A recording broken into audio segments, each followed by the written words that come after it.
Quand Jésus vient, l'ennemi se retire. Il dit un mot, son pouvoir est brisé. Dans son amour, il veut à son empire soumettre aussi ton cœur vide et lassé.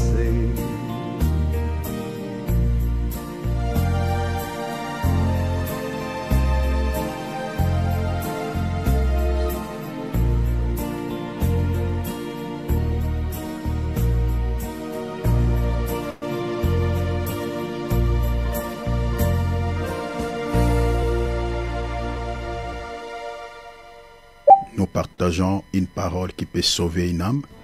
Nous ciblons beaucoup plus l'âme. Nous partageons sur des enseignements de la Sainte Doctrine. Donc, vous êtes sur un bon endroit. Donc, écoutez, suivez ce programme du début jusqu'à la fin.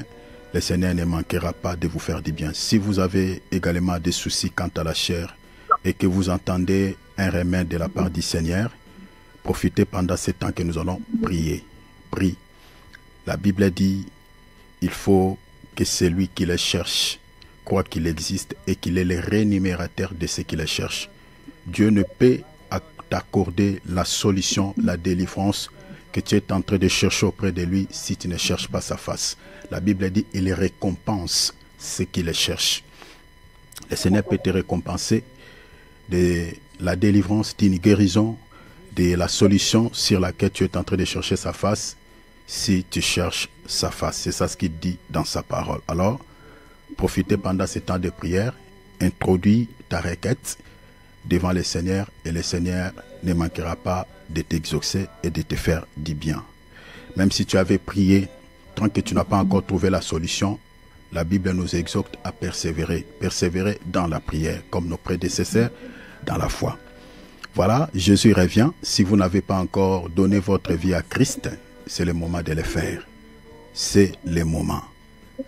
Hébreux 4, premier, la Bible nous exhorte à pouvoir entrer déjà dans le repos parce que la porte de la grâce se refermera. Et ça va se refermer très bientôt. Très bientôt.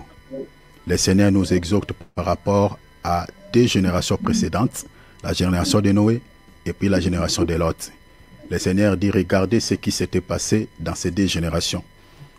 Les gens s'est mariaient leurs enfants, les gens allaient au travail, les gens, voilà, la vie était normale comme dans notre temps. Et tout d'un coup, tout a été basculé. C'était la fin du monde, c'était la fin de toutes choses. Donc, le monde sur lequel nous vivons, le Seigneur dit, il en sera de même à son retour. C'est-à-dire, la vie sera normale. Il n'y aura pas... Voilà, les éclairs dans le ciel, des tonnerres, voilà, Jésus est revenu. Non, ça ne sera pas comme ça. La vie sera normale telle que nous sommes là, tout d'un coup, sur le champ, l'enlèvement a eu lieu. Le monde ne saura même pas. Donc, sois prudent. Si tu n'as pas encore donné ta vie à Jésus, c'est le moment. Le but de ce programme, nous sommes en train de le faire. L'objectif, c'est de sauver des vies, sauver des âmes. Donc, fais cette démarche. Si tu ne sais pas comment faire, tu peux nous écrire via cet email qui passe au bas de vos petits écrans, sur la bande passante. Vous pouvez nous envoyer un texto et nous allons pouvoir vous guider, vous orienter. Soit vous nous faites un message sur un commentaire et nous allons vous envoyer un numéro WhatsApp pour pouvoir se communiquer avec vous, vous aider. Et ceux qui sont dans les Seigneurs doivent aussi mettre leur vie en ordre. Ceux qui marchent, ceux qui s'accrochent des deux côtés. Parce que dans notre temps, nous avons aussi des chrétiens laodicéens qui se comportent comme l'église de Laodicée. Si dans ton esprit, tu sais que tu ne marches pas bien, c'est le moment de pouvoir se remettre en ordre, mettre ta vie en ordre, de chercher la paix avec le Seigneur avant que sa sentence puisse tomber sur vous. La Bible nous parle des chrétiens charnels. 1 Corinthiens chapitre 3. Ils sont encore dans des disputes, ils sont encore dans des histoires. Mets toutes tes deux jambes sur le chemin qui est Christ. Ne t'accroche pas des deux côtés. C'est très important. Nous sommes en train de parler ainsi parce que nous voulons que nos âmes soient sauvées. Parce que le but pour lequel nous sommes là autour de ce programme, c'est celui-là. Et que nos âmes soient sauvées. Ce n'est pas d'abord pour gagner la vie de ce monde, parce que même si Dieu nous donne des milliards, si nous prive de son salut, nous sommes les plus malheureux, comme l'apôtre Paul a dit dans 1 Corinthiens 15, nous sommes les plus malheureux de tous les hommes de la terre. La vie éternelle est plus que toute autre chose que vous pourrez imaginer. Alors, mets ta vie en ordre, ne sois pas un hypocrite, je vous en supplie. Sois vrai avec le Seigneur, sois vrai, sois vrai. Gloire à Dieu. Prie pour ta santé spirituelle. Prie pour ta santé spirituelle, priez.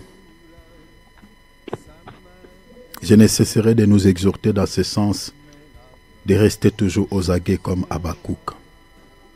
Parce que le Seigneur revient.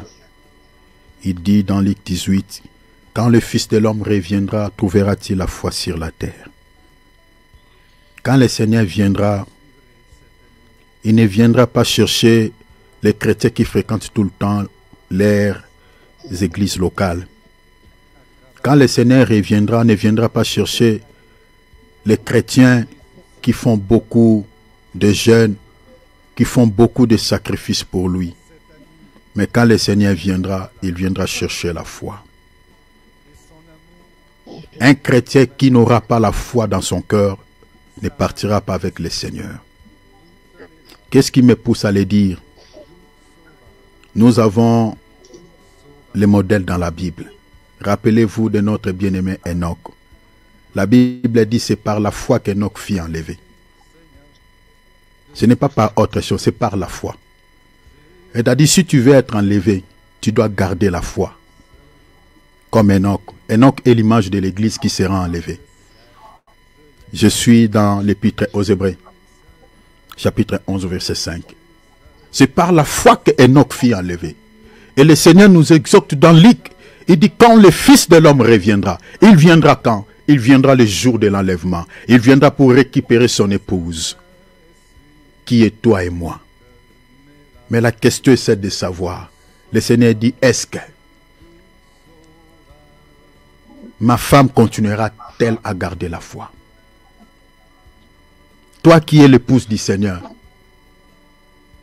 continueras-tu à garder la foi jusqu'au retour du Seigneur Jésus-Christ? L'apôtre Paul dit ceci, combat les bons combats de la foi, saisis la vie éternelle à laquelle tu as été appelé. La foi raconte toujours les combats. La foi raconte toujours des épreuves. La foi raconte toujours des souffrances. La vie chrétienne de bon chic, bon chat n'existe pas. Si tu veux garder la foi dans ton cœur, tu dois combattre. Tu dois rester toujours debout. Tu dois être un homme, une femme de prière. Tu dois persévérer. Que les choses marchent.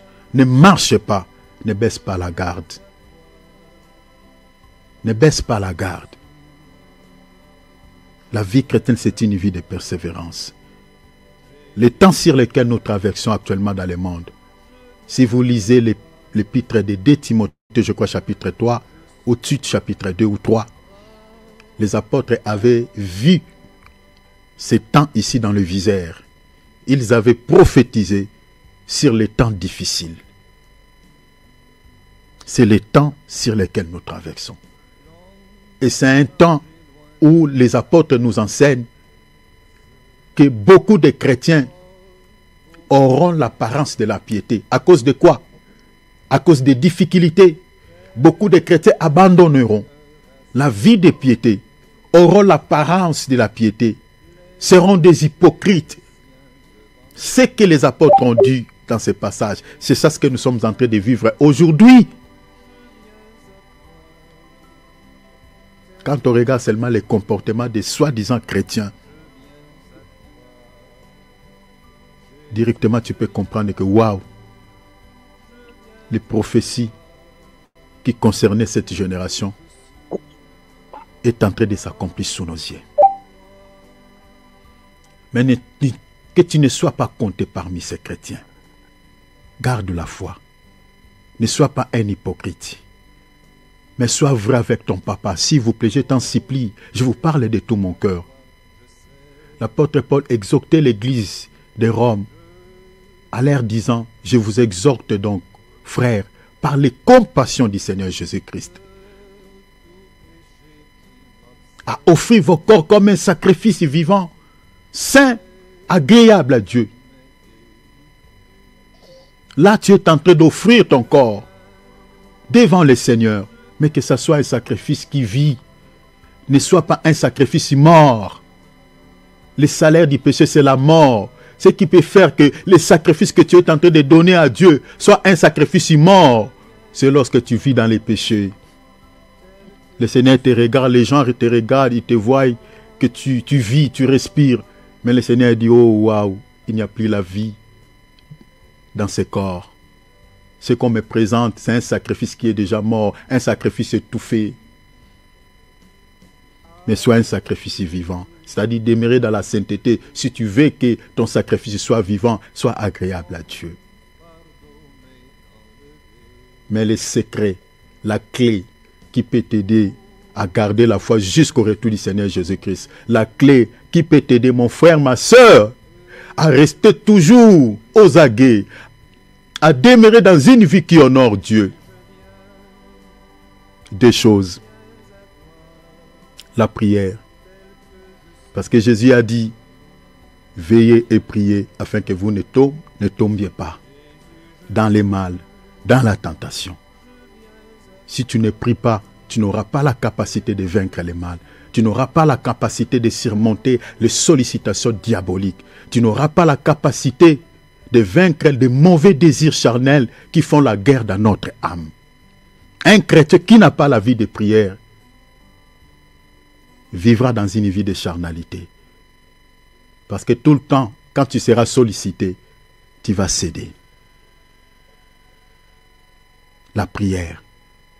Dans Luc 21, verset 36, le Seigneur dit, veillez et priez afin de paraître debout à l'avènement du Fils de l'homme.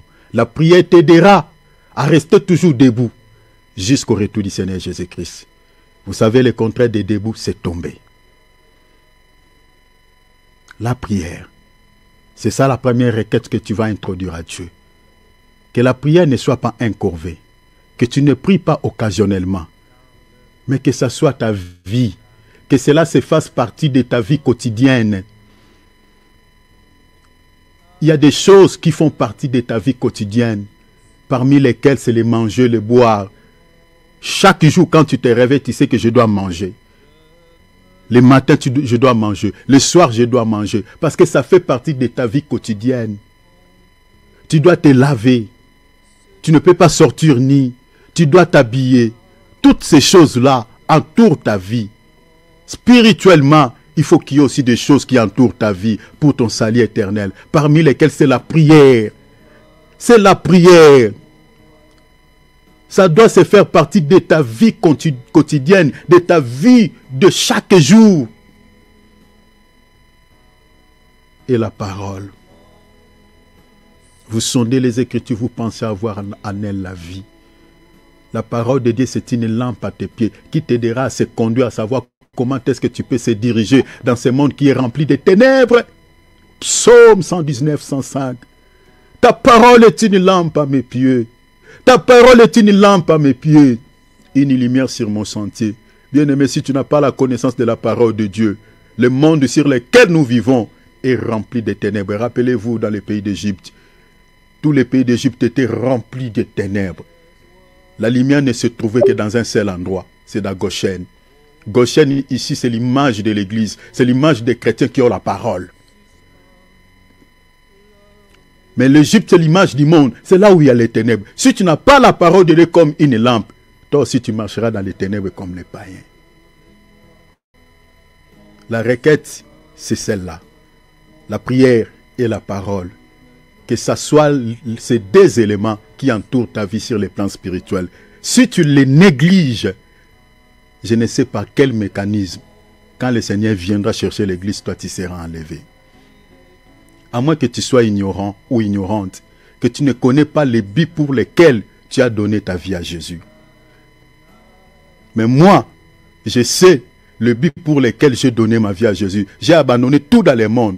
Tout ce que les jeunes font dans ce monde, je m'éloigne de cela. Parce que je sais la raison pour laquelle je suis Jésus. Il n'y en a pas 3, il n'y en a pas 4. C'est pour les salis. Je vais vivre un jour auprès de mon Dieu. Et je crois aussi de tout mon cœur que toi aussi tu as les mêmes objectifs. Et si tel est le cas, vis dans la parole, vis dans la prière. Notre modèle, c'est le Seigneur. Il est un homme de prière, il est aussi un homme de la parole. S'il n'enseigne pas, il ne sentait pas bien. Il aimait la parole, il aimait partager la parole, il vivait dans la parole, il vivait dans la prière. Les gens l'entendaient chaque matin en train de crier dans les déserts, en train de crier sur les montagnes, en train de prier, Père, utilise-moi, conduis-moi. Notre imitateur, c'est lui. Imite la foi de ton Dieu. Prie par rapport à ces deux requêtes. Parce que si la prière n'est pas ta vie, si la parole n'est pas ta vie, tu dois t'inquiéter parce que c'est lié à ton salut. Et demande à Dieu. Prions s'il vous plaît. Demande l'aide de Dieu. Que tu sois un homme de prière. Que tu sois un homme de méditation. Que tu sois une femme de prière. Une femme qui médite la parole. Demandons l'aide. Alléluia. Tu vas prier. Il nous reste 3 mois. Je crois et une semaine. 5 jours, 3 jours avant que le mois de septembre ne finisse. Le mois de septembre est en train de s'étendre vers la fin. Vous êtes sans ignorer qu'il se déroule pas mal de problèmes à la fin de chaque année. Mais prie le Seigneur, les 3 mois qui nous restent, que tu ne sois pas surpris par un malheur, ni les membres de ta famille. Ndeko, kanga ba moi o etikali misatu na losambo e. Tika kola la pongi. Tika kola la pongi. Tika kola la pongi. Écoute ce que Jésus dit dans l'épître aux Éphésiens. Réveille-toi, toi qui dors, et Christ t'éclairera. Lumière en Nzambe ezala pona bato balalite. On a besoin de la lumière en Nzambe na vie. On a pas domaine de belé tamboulate. Mais lumière en encore la paix, ça on a bateau bazar au lamuka. Évitez le sommeil spirituel. Ta vie ne sera pas éclairée. Tu continueras à pleurnicher. Tu continueras à se lamenter dans ta vie. Mais si tu veux vivre la lumière de Dieu dans ta vie, dans les domaines sur lesquels tu cherches Dieu, il faut que tu te réveilles. C'est ça la seule condition que la Bible nous donne. Réveille-toi, toi qui dors. La Bible dit, et Christ t'éclairera. Nalibota no bandoki bazala raté. Ola la rasan lo sambo po ani. Ola muki na tongo bonde la te po ani. O zelo za la surpris na nini pose makasa o bonde la. Le diable existait. L'apôtre Paul exhorte l'église de Corinthe. Nous n'ignorons pas ses activités. Il existe. Il travaille. Tokene na ba fin année awa. Makambo ezala ke belé a malamute. Oye biango. Il y a des esprits périodiques. Ba esprit ba travailler na période ba fête. Tant ba to mitiki na distraction et bonne année oyo. O sala ba projet. Yo bi ba projet za ngambo wana. Ko sala kwa mopaka noté. Yango l'apôtre Jacques nous exhorte à l'hôpital. Tolo barate ke na rosala boelobi na rosala boelobi tolo bara si Dieu levé. Amen. Prépare les 3 mois qui nous restent. Libota na obomba bango na bonzambe, bomba bango na losambo. Mobali na yo, mwasi na yo, bana na yo, bomba bango na losambo. Kozela to bano lokota baniongo nzambe na ngai. Nini lisusu papa, papa si tozala ngona nesilite nzambe o lisusu. Kozela te ekoma bongo. Sala ba prière préventif. Oyebi na conscience no ke diable azalaka. Oyebi ke na libota no ba satan bazali. Bazali. Bazali maman, bazali tata, bazali. Ko ignorete. Zala mutalo sambo. Sata bisika vandaka kuna Lucifer a contrôlaka libota no mobimba na batuana. Ba yebi même makambo yo salaka na nzela batuana. Amen. Ba influence na bango ko simba yote. Soko vandi na kata lo sambo, soko vandi na kata mabondeli, o vandi na bonzambe na vie santo, o vandi wana. Bako meka yo simba te. Bako makanda kanda na yo. Amen. Bazalaka bongo.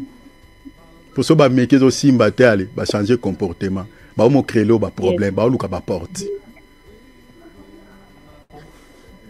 Prie. Fais une prière d'autorité. Zoa 3 mois au kangango na lo sambo. Lo banzambe na ozele loko te na para Satan. Ngana bana na nganzambe tala ba pasteur na mbongo te. To boy ba problème sous ba ro bakila so ba nyeti ki la so ba problème. Ko to boyi kanga toi ma ona lo sambo. Demande la grâce de Dieu, demande la sécurité de Dieu, demande la protection divine. Yebi sanzambe ne na banda ki anona kimia nzambe. Atana réussir te na ba projet. Mais kimio yo kebiso le ki nyonso na mutuya. Zambe to si sa nona kimia na libota nanga. Lève-toi, prie, demande l'aide de Dieu, demande la protection de Dieu, demande la grâce de Dieu. Alléluia, alléluia, alléluia, Père. Nanakolonga, nakolonga, nanakolonga, konaye. Nanakolonga, nakolonga, nanakolonga,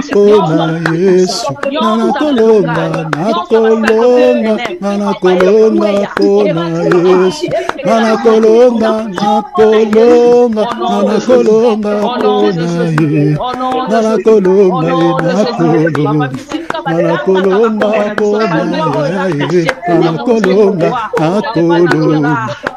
nakolonga, konaye.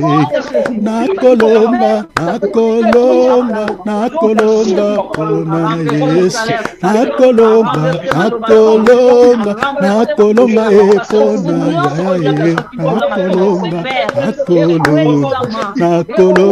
kona Yesu. Nakolonga, nakolonga, nakolonga, kona Yesu. Nabanga nini, nakolonga, nabanga nini Yesu azali.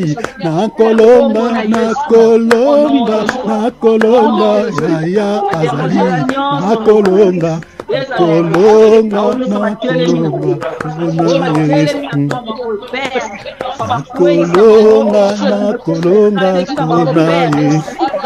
Alléluia, alléluia. Que l'honneur, la gloire reviennent à notre Seigneur et Sauveur Jésus-Christ. Alléluia. Gloire à Dieu, gloire à Dieu, gloire à Dieu. Que votre Père Céleste, qui est notre Père à nous tous, vous soit favorable, mes frères et sœurs, en toutes choses, au nom de Jésus-Christ. Alléluia. Amen. Alléluia. Amen. Gloire à Dieu. Gloire à Dieu. Amen. Alléluia. Prenons nos Bibles, chers enfants de Dieu. Nous sommes dans l'école des Bérets. Voilà. Soyons comme des Béréens. Examinons toutes choses à la lumière des Écritures, à la lumière de la parole. Enlevons des sentiments charnels. Ayons des sentiments nobles comme l'église des Bérets. Et ta Bible à côté. Et ton stylo, ton calepin. Notez ce qui est essentiel, ce qui est crucial pour ton salut. Si vous remarquez que je dis quelque chose qui ne se justifie par la parole, mettez-les de côté. Ici, nous sommes dans l'école des Bérets. Nous examinons toutes choses à la lumière des Écritures. Gloire à Dieu parce que notre salut en dépend. Alléluia. Voilà, faisons comme d'hab. Mettons nos micros à mode silencieux. Nous sommes en train de partager sur tout ce qu'il faut savoir sur la sainte doctrine et les fausses doctrines qui est en train d'émêler des âmes en enfer. Et là, nous avons énuméré plus de 23 grandes lignes que nous sommes en train d'aller mollo mollo. Nous sommes en train de dénicher la pensée de Dieu d'après chaque grande ligne pour pouvoir nous exhorter par rapport à cela. Et là, nous sommes attelés sur la première grande ligne que nous sommes en train d'aborder, qui est intitulée l'observation de la pratique de la dîme sous l'ancien et la nouvelle alliance. L'observation de la pratique de la dîme sous l'ancienne et la nouvelle alliance. Et là, le Seigneur nous avait mis à cœur de pouvoir établir encore quelques sous-points par rapport à cette grande ligne que nous sommes en train de partager ces derniers temps. La première grande ligne que nous avons déjà partagée, c'était sur les offrandes avant la loi de Moïse. On avait vu ici que les offrandes existaient bien avant l'institution de la loi de Moïse. Les gens donnaient déjà à Dieu avant même que la loi n'existait. Ça, c'était la première grande ligne que nous avons abordée. Pourquoi nous sommes allés là-bas? Parce que nous ne pouvons pas comprendre la notion sur la dîme si on ne comprend pas d'abord ce que c'est une offrande dans la Bible. Parce que pour bien comprendre ce que c'est la dîme, il faut comprendre d'abord la notion sur les offrandes dans la parole. La raison pour laquelle nous sommes allés plus loin, récupérer toutes les offrandes, quelques offrandes, pas toutes, mais quelques offrandes que nous retrouvons dans la Bible avant l'institution de la loi. Alors ça, c'était la première sous-point que nous avons abordé ici. Et le deuxième sous-point que nous avons aussi déjà partagé, les offrandes sous la loi de Moïse. Je nous avais donné ici les 7 chapitres du livre de Lévitique qui nous donnent des détails par rapport à cela. Hein? Le deuxième sous-point et puis le troisième sous-point sur l'utilité des offrandes, tous les détails sont là-bas. Donc, si vous lisez Lévitique, méditez cela, vraiment, ça va beaucoup vous aider par rapport à votre connaissance. Donc, Lévitique chapitre 1er, chapitre 2, chapitre 3, chapitre 4, chapitre 5, chapitre 6, chapitre 7, vous allez voir tous les détails sont là-bas. Donc, on nous parlait des offrandes que Dieu lui-même avait recommandé à Moïse de pouvoir montrer aux enfants d'Israël qu'est-ce qu'ils vont donner à lui. Donc, il y en a plusieurs types d'offrandes qu'on retrouve dans ces 5 chapitres. Et puis, dans le troisième sous-point, nous avions également parlé sur l'utilité de toutes ces offrandes sous l'ancienne alliance. Et dans ces chapitres, ces mêmes chapitres, vous remarquerez aussi l'utilité de toutes ces offrandes que les gens donnaient à Dieu. Vous allez voir l'utilité de ces offrandes. Parce que nous sommes allés là-bas parce que quand on parlera sur les offrandes sous la grâce, on parlera également sur l'utilité des offrandes dans la dispensation de la grâce. Parce que peu de chrétiens savent l'utilité des offrandes que nous donnons à l'Église sous cette dispensation. Beaucoup des hommes de Dieu, je ne sais pas, peut-être il y en a quelques-uns que moi je ne connais pas, mais souvent beaucoup des hommes de Dieu n'ont pas cette habitude de pouvoir donner des enseignements sur l'utilité des offrandes ou des dons que les chrétiens font dans les églises. Peut-être tel que nous sommes là, si je pose une question à quelqu'un, mon frère, ma sœur, est-ce que tu connais l'utilité des offrandes que tu as l'habitude de donner à l'église? Peut-être parmi nous ici, il y a peut-être un ou deux qui seront capables de pouvoir répondre à cela. Mais d'autres ne savent pas, ne connaissent pas, alors que cela se trouve dans la Bible. Et c'est par là que les faux prophètes, beaucoup de ceux-là qui ne sont pas appelés au ministère, mais qui servent le Seigneur, qui exercent le ministère en tant que métier, arnaquent les chrétiens au travers des offrandes. Il n'y a plus une prière gratuite. Donc si l'homme de Dieu veut prier pour toi, il faut sceller la prière. Où est-ce qu'ils ont pris ces modèles? Les apôtres n'ont pas fait ça. Oui, si un chrétien est convaincu de pouvoir bénir l'homme de Dieu avec une enveloppe, il n'y a aucun problème. Mais vous ne pouvez pas mettre cela comme une loi. C'est-à-dire, quand tu te rapproches de l'homme de Dieu, tu demandes une prière, il faut que tu scelles cette prière-là par une offrande. Ça, ce n'est pas une bonne habitude, c'est de l'arnaque et c'est du n'importe quoi. Alors, on parlera sur l'utilité des offrandes dans la Nouvelle Alliance, mais déjà, dans l'Ancienne Alliance, si vous lisez ces 7 chapitres que je vous ai donnés de Lévitique 1, 2, 3, 4, 5, 6 et 7, vous allez voir les offrandes sous la loi de Moïse et l'utilité des offrandes que les gens donnaient sous l'Ancienne Alliance. Vous allez voir, tous les détails sont là-bas. Quatrième sous-point, nous sommes attelés là. On parlera également sur l'observation de la pratique de la dîme. Ça, c'est le 5e sous-point. 6e sous-point, Jésus a-t-il enseigné la dîme? On en parlera. 7e sous-point, la dîme existe-t-elle sous la nouvelle alliance? On en parlera. 8e sous-point, la dîme, l'impôt des chrétiens. Nous allons encore en parler. 9e sous-point, les offrandes inventées par les faux prophètes. Ici, il y a tout un panoplie. Donc, nous allons expliquer beaucoup de choses là-dessus. Des offrandes inventées. Et les derniers sous-points, les offrandes sous la nouvelle alliance. Nous allons, non, ce n'est pas les derniers sous-points, nous allons vous parler des offrandes sous la nouvelle alliance. Et le 11e sous-point, les sortes des offrandes dans la grâce. Quelques sortes, quelques types des offrandes qu'on retrouve dans la grâce. On vous donnera quelques textes bibliques par rapport à cela. 12e sous-point, vous parlera également sur les offrandes d'action de grâce. Ici, il y a encore pas mal de mensonges, de l'arnaque. Beaucoup des hommes de Dieu utilisent Galates 6:6. Mais si vous lisez bien ces passages, n'a rien à voir avec l'offrande d'action de grâce. On parlera sur les Galates 6:6 là. Les offrandes d'action de grâce, on en parlera aussi sous la nouvelle alliance. Donc, 13e sous-point, que doit-on offrir au Seigneur sous la nouvelle alliance? Ni Togope Sanzambe na dispensation, au Togope Sanzambe ni. On en parlera. Comment et pourquoi un chrétien peut-il faire des dons et des offrandes? Le lengenini, moi nanzambe akoki kokabela nzambe tope ko sala moi likabo to ko sala don et pas nanzambe. Et les derniers sous-points, ça il faut jamais manquer. C'est ici je vais clôturer cette première grande ligne. 15e sous-point, on parlera sur l'utilité des offrandes sous la nouvelle alliance. Et c'est ngolo yeba mwambongo tsaka na église wana lomeya na yo wana contribuaka. Ba don yo sala na église oyo pesaka yo yebi ke na opesa nzambe. Siko selon la Bible, ba offrande wana musala nango ezalaka nini? Ma sœur, il faut yeba yango. Chrétien, il faut yeba yango. Église elle bien propriété ya pasteur te. Na pasteur wazote ya yo, na yo vandi na kiti, boza ndenge na miso nzambe. Différence ezaka po yaza na ministère, ba pesi moi autorité wana, ba pesi moi likabo moko boye o yoza na yango te ya olimbola liloba na nzambe. La seule différence c'est celle-là. Mais au-delà de cela, il n'y a aucune différence. Parce que dans l'ola kuna, ba titre wana ozala te.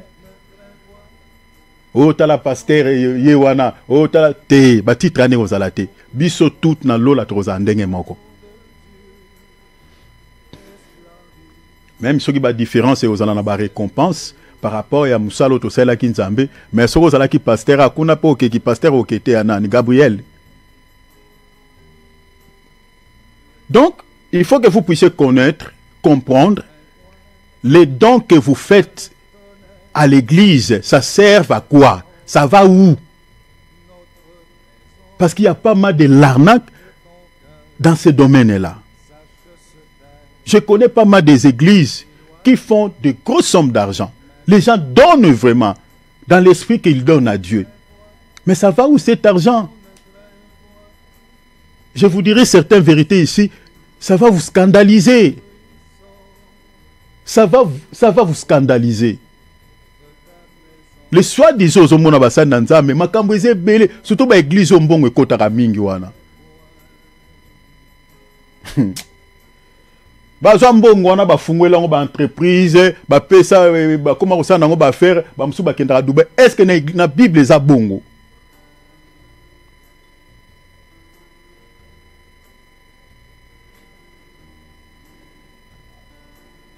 Total, utilité des offrandes, on va en parler. Alors, nous sommes attelés sur le 4e sous-point. Nous sommes en train de parler sur les 3 catégories de lois sous Moïse, hein, les différentes lois que nous retrouvons sous Moïse. Alors, les 3 catégories de lois, pour ceux qui n'étaient pas là, vous pouvez noter, je vais faire un récapitulatif vite fait. Mais si vous voulez connaître plus en détail, réécoutez les vidéos qui sont sur nos différentes plateformes. Là, vous allez écouter les détails, tout ce qu'on avait dit par rapport à ces 3 catégories de lois données sous Moïse. Alors, ces 3 catégories de lois, au total, ils sont au nombre, ou elles sont au nombre de 613 lois. il y avait 603 lois, plus les 10 commandements que Dieu avait donnés. Suivez-moi ici, très bien, nous sommes dans l'enseignement. Il faut beaucoup de choses. Bolinga kate évangile ezalaka ya bon sik bon char logo la wenge bc bg et voilà amen moi lo yenge moko boy bokola na makamwa nzambe basakola lokuta baza tellement mingi na lobaka awa tango nyonso na loba mingi na lingala parce que bande ko mindele lelo bazate po toza mingi lingala fond na lobaka tango nyonso awa soki olingi oza pena moyekoli ya Yesu a solo to pe soki balingi olingi obengama moyekoli na Yesu ezali par l'enseignement yango wana pesa mission église. Matthieu chapitre 28 verset 19 à 20 Jésus lobi allez faites de toutes les nations des disciples, enseignez-leur tout ce que je vous ai prescrit. Donc c'est-à-dire pour bengama disciple ça la raté parce que bah exhorta kio parce que bah ozwa ki moi prédication non parce qu'il y a la différence entre la prédication l'enseignement et l'exhortation. Tu ne peux pas devenir disciple de Christ par une exhortation. Et ceux qui se font beaucoup plus dans nos églises, bien qu'il y a des cas, il y a des exceptions, mais la majorité des serviteurs de Dieu bah exhorta karabatu. Surtout bah qu'il ta dimanche. Il y a plus des exhortations que des enseignements de Tosala. Parce que l'enseignement prend un temps. L'enseignement doit être structuré. Ne bon na otang la bino balini wana ba mama na soka temps. Ya te ke fongoli verset moko te ça na soka ba temps ba butum suna la la raté. Ma femme elle est là, elle peut vous dire. Hein? Siko ba sa na nzambe bele ba sa na tante. Surtout ba o ba koma ba feriste na manga nzambe. Ba za na tante. Oh bah ça là ba théologie on a reçu le nom verset moko ba aibi déjà que bon on a reçu dans la théologie ba aibi développement introduction et puis conclusion c'est tout ba ça là moi ba dissertation yango ga ba aibi mais na ba profondeur pour beaucoup ma ba yeko yango so mona ba chrétien belé lelo bazali séduit baza ko tromper bango na ba faux prophète. Pourquoi? Parce que baza na connaissance cité. C'est par faute de connaissances, beaucoup de chrétiens sont ballottés à tout vent des doctrines. Par faute de connaissances. Si on a moyen qu'il y a solo oya lenda, oya komela, ils ont un enseignement de tout ça là. Si il faut lingango. Pour les chrétiens, ils ont une prédication, et tout ça, Mathéo et tombola entre guillemets tombola la foi, oui c'est là comme moi lengi nanzoto. Ndeba chrétien mingi balingi mais so luki na connaissance à bonzambe aussi verset moko ya Bible zela to aussi moi portion sous na loi awa si on aura le temps aussi moi verset moko bindeko na moi temps ça na bonzambe mais quand na ko expliquer nga verset on a révélation et bile ba ebitin siko yo sa disciple yeso ngona lolenge nini. Donc ce sont des inquiétudes qui se trouvent dans nos cœurs, ce sont des questionnements des fois qu'on se pose. Alors, suivez-moi très bien. On avait parlé sur 3 catégories de différentes lois qu'on retrouve dans l'Ancienne Alliance. Je dis qu'il y avait au nombre de 613 lois. Si vous enlevez les 10 commandements, il y avait au moins 603 lois que Moïse avait établies. Et si vous associez les 10 commandements que Dieu avait donnés à Moïse au mont de Sinaï, ça totalise 613 lois. Alors, ces 613 lois étaient subdivisées en 3 groupes. Suivez-moi ici très bien.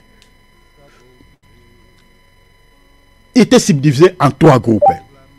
Le premier groupe de ces lois, nous avons les lois sociales. Hein? Donc nous avons les lois sociales. Et le deuxième groupe de ces lois, nous avons les lois morales. Et le troisième groupe et le dernier groupe, c'est les lois cérémonielles. Ce sont ces 3 groupes de lois qui totalisent 613 lois que nous retrouvons dans les Tanakh, dans la loi. Alors, ces lois, ces 613 lois, étaient données exclusivement aux enfants d'Israël, les Juifs, c'était donné exclusivement aux Juifs pour leur vie, pour leur justice, que Dieu avait ordonné à Moïse d'établir ces 613 lois pour la vie de son peuple. Et ça l'a pour Nabisoté.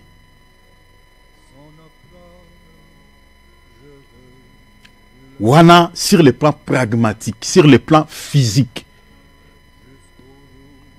Alors, toutes ces lois, certaines de ces lois, nous ne pouvons pas l'appliquer dans notre dispensation, dans notre temps. J'avais dit, compte tenu des contextes 1, historique, 2, géographique, 3, économique. Pour na ba raison misatu oyo ba loi wana nyonso nata na biso tokoki ko appliquer yango te parce que situation na biso na ya temps wana sur le plan économique eza ndenge moko te na temps wana ba riche bazalaki mingi bato basalaka bilanga bato babokolaka bibwele misala nde toza nango lelo na ba technologie toza nango na temps ezalaki te donc oso ba loi wana ndenge ezalaki na temps wana na comme on attend sur le plan économique et aussi mbaté. Ça ne marchera pas. Ça c'est la première des raisons. Voilà pourquoi on dit que ça ne peut pas être applicable dans notre état sur le plan économique. Donc, nazo kende wana, c'est là où on a vu Sabino que 10 minutes ou ekope sa mate pour nanini. Parce que la dîme était donnée aux Lévites pour le travail que ces gens accomplissaient dans les temples, parce que ces gens-là ne travaillaient pas. Mais la dispensation grâce, est-ce que vous me saisissez, cher enfant de Dieu? Donc c'est différent. Donc c'est pour ça que je vous dis que si vous comprenez ce que je suis en train de dire ici, quand je parlerai de la dîme, vous allez directement comprendre. Si les chrétiens peuvent-ils donner la dîme dans cette dispensation ou pas? Donc, certaines de ces 613 lois, dans notre temps, ne peuvent plus être applicables. Pourquoi? Pour des raisons que je vous ai données, des raisons sur le plan économique, géographique, historique.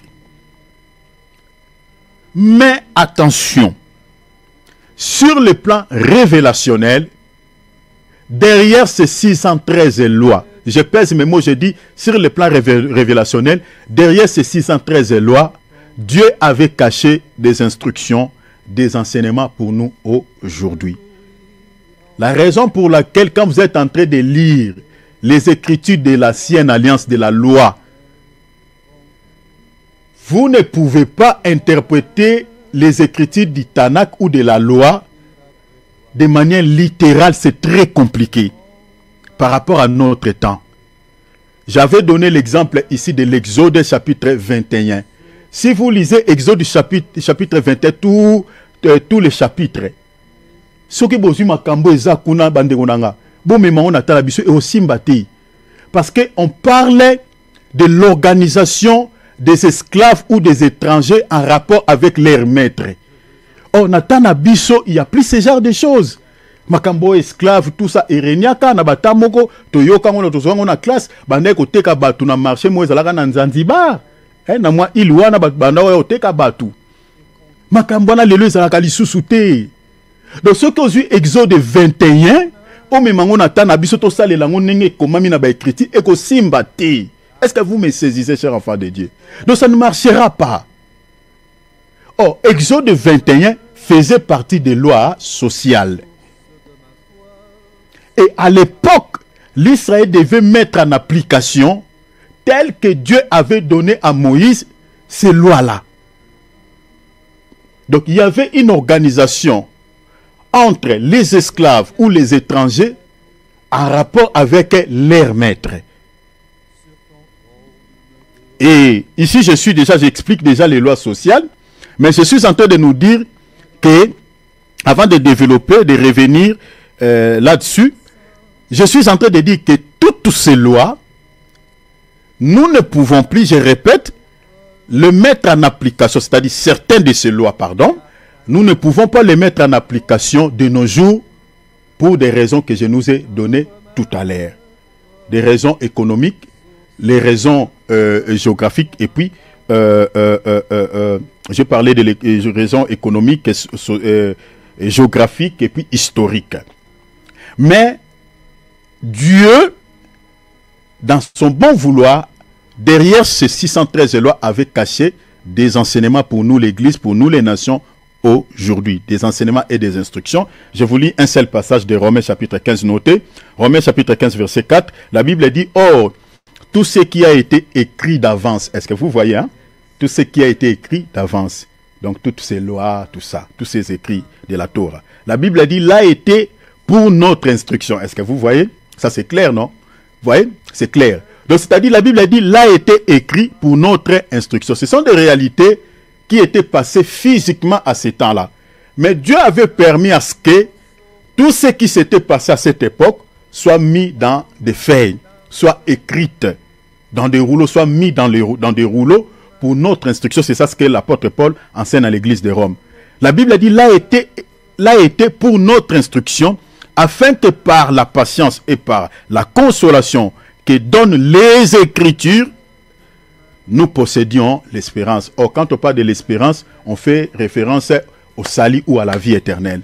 Donc, c'est-à-dire, toutes ces lois-là, il y a des instructions, des enseignements qui se cachent à l'intérieur, qui sont liés à notre salut éternel. C'est ça ce qu'il faut comprendre. Mais pour interpréter ces écrits, il faut que Dieu vous donne la capacité de voir la pensée de Dieu qui est cachée dans tous ces écrits. Sans orgueil, il y a certains serviteurs de Dieu qui ont du mal à prêcher dans la révélation. Parce que je nous avais dit ici que la Bible, on ne l'interprète pas dans une seule manière. Non. Parce qu'il y a beaucoup de serviteurs de Dieu qui interprètent souvent la Bible de manière littérale, de manière pragmatique. À cause de moi écriture, moi exhortation, tam so akoso moi histoire il y a sœur Anne, voilà Anne azanga ki mabota, voilà nazo ebisa muntu moko awa yeko za tam su mabota te ya yeko za la tam su finance ya yeko za la tam su ezalaka nango pe bien ko exhorter ko motiver moi foi ya batu nzambe pas sala na ye mais ba jara mate ya wana ekolisa nango batu te et peso foi ozo makasa robondela o persévérer ozo apelo ko luke panzambe. Mais au ça yo sali éternel était. Or, la sali est cachée dans la profondeur des Écritures. Saisissez-moi ici bien. Parce que dans la Bible, nous avons trois dimensions. La première dimension, c'est la lecture. C'est ça ce qui est dit dans Ésaïe chapitre 34, je crois chapitre 34, verset 16. Consultez les livres de l'Éternel, lisez. Ni l'un ni l'autre manqueront, aucun d'eux ne te fera défaut. La première dimension, c'est la lecture. Wana mutunyo sako sala yango. Makwa ko sala yango et même sorcier ko tanga na epe Bible. Ba magicien pe bazarana ba Bible oyo pe ba séduisant nango bato. Maman na simba pe Bible. Na kendeke pa na pesinga ga feuille oyo na moni kuta va abanda bo sala makamne to sambelaki. C'est la séduction de l'ennemi. Le diable peut lire aussi les Écritures. Lorsqu'il était venu tenter le Seigneur, il était venu avec les écrits.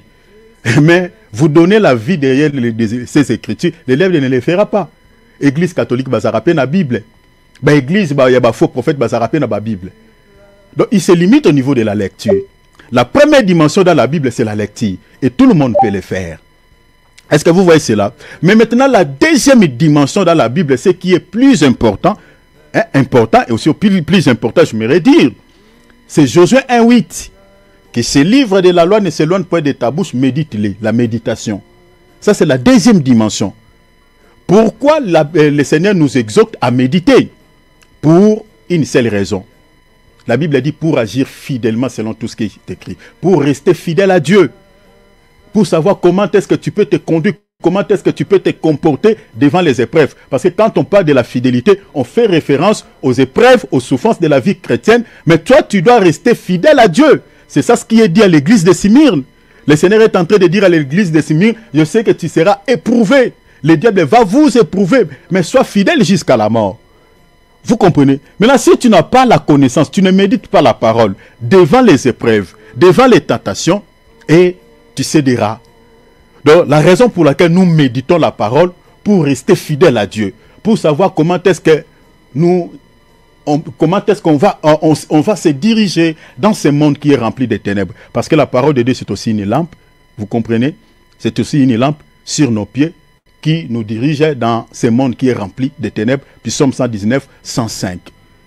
Mais il y a aussi un petit bénéfice qui se cache dans la méditation, le succès et la réussite. C'est ça ce qui est dit dans Josué 1:8. Médite le jour et nuit pour agir fidèlement selon tout ce qui est écrit. Et nzamba tie moi matabisi.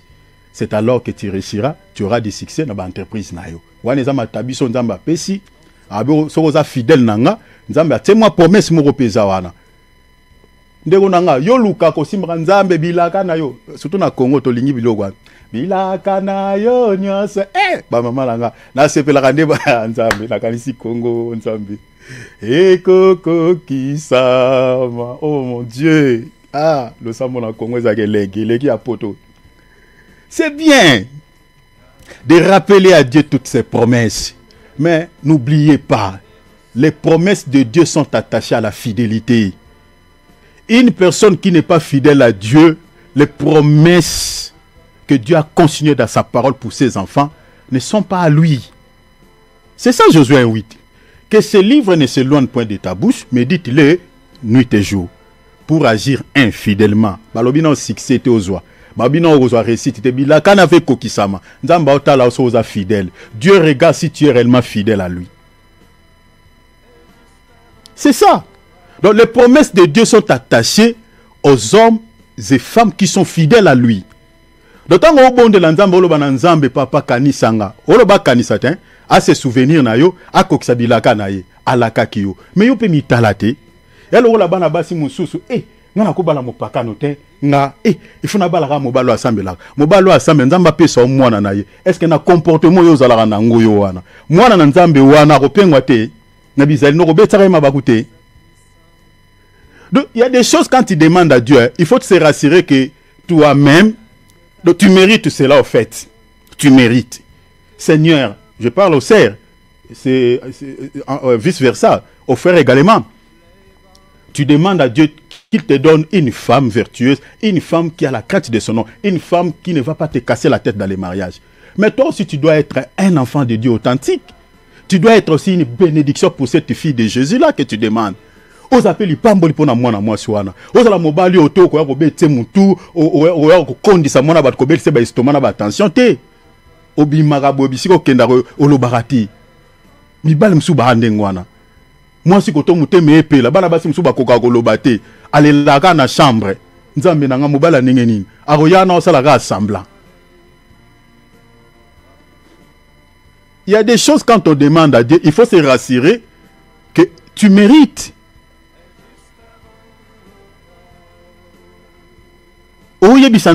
Dans ton cœur, tu es sincère, tu sais que ce que je suis en train de dire à Dieu, dans mon cœur, dans ton cœur, tu ne te reproches pas.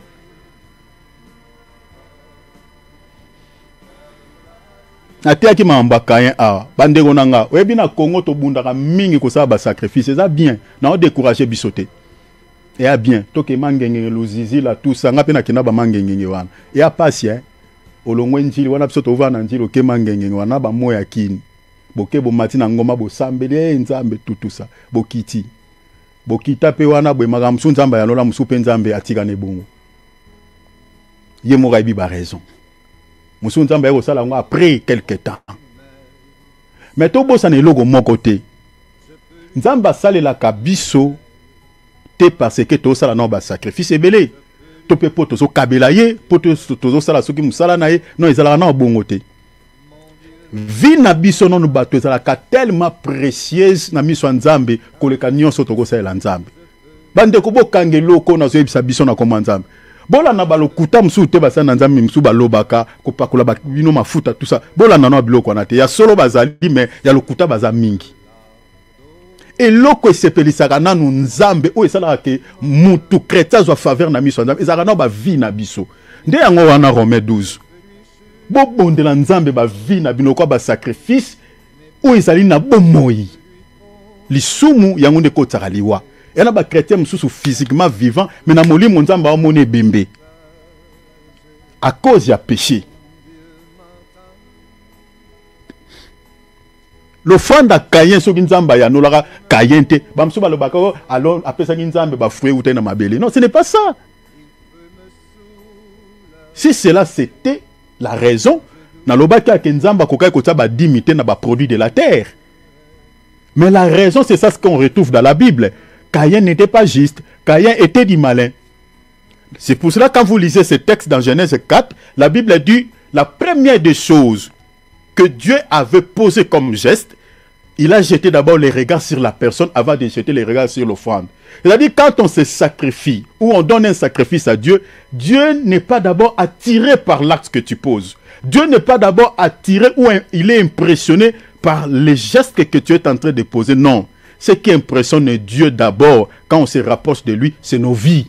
Si ta vie et ça peut ça sur le mot malam bon moi nous qui to qu'on a mis sur nzambe yango nde impressionnant nzambe surtout vie et santo.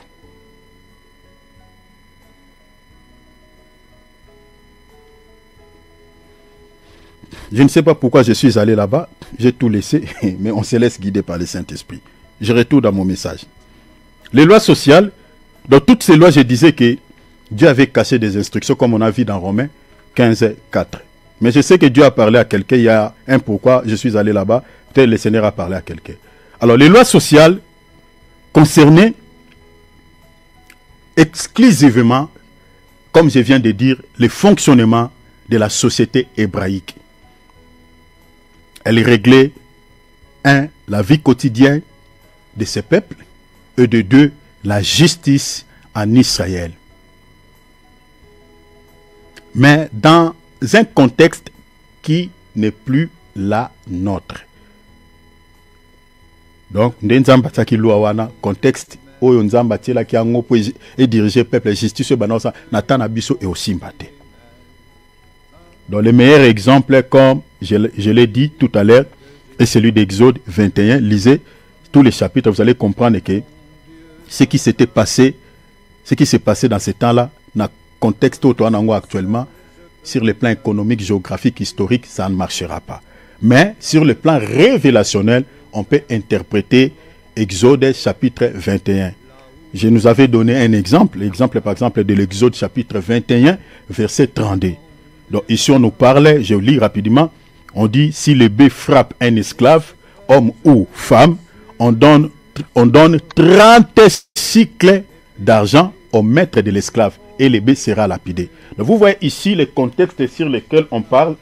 Bien aimé, si vous prenez cela littéralement dans notre temps, ça ne tiendra pas debout. On parle d'Ibé qui va frapper un esclave. La Bible dit, et le propriétaire d'Ibé donnera 30 cycles d'argent au maître. Il ne donnera pas à l'esclave qui est victime, mais on donnera à son maître. Donc, littéralement, on ne peut pas appliquer une telle écriture dans notre temps. Mais, dans la révélation, Dieu avait laissé ces choses dans les écrits, dans des feuilles, pour notre instruction. Et on avait expliqué que le bœuf qui a frappé l'esclave ici, c'est l'image d'un serviteur, selon les textes bibliques. Ici, je suis dans la révélation. Si vous lisez 1 Corinthiens 9, 9, 10, 1 Timothée 5, 18, le bœuf, c'est l'image d'un serviteur. Mais maintenant, on avait dit ceci que on avait posé une question plutôt que qui est le serviteur, ce serviteur qui a frappé maintenant l'esclave. On avait dit que ce serviteur, c'est l'image de Moïse. Mais maintenant, l'esclave représente qui? Ou préfigure qui? L'esclave qui est frappé par l'ébé que j'explique Moïse, ce n'est pas si une autre personne, si ce n'est que les pécheurs ou l'humanité tout entière qui était dans les péchés.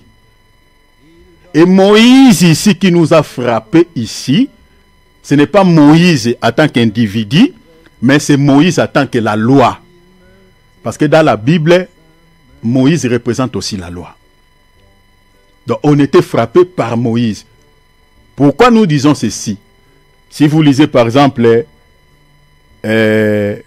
Romains chapitre par exemple 7, versets 5 à 6, vous lisez quelques textes de la Bible, vous allez voir que même le Romains chapitre 7, 7, l'apôtre Paul dit que si la loi ne condamnait pas les péchés, on n'allait pas savoir que les péchés existent.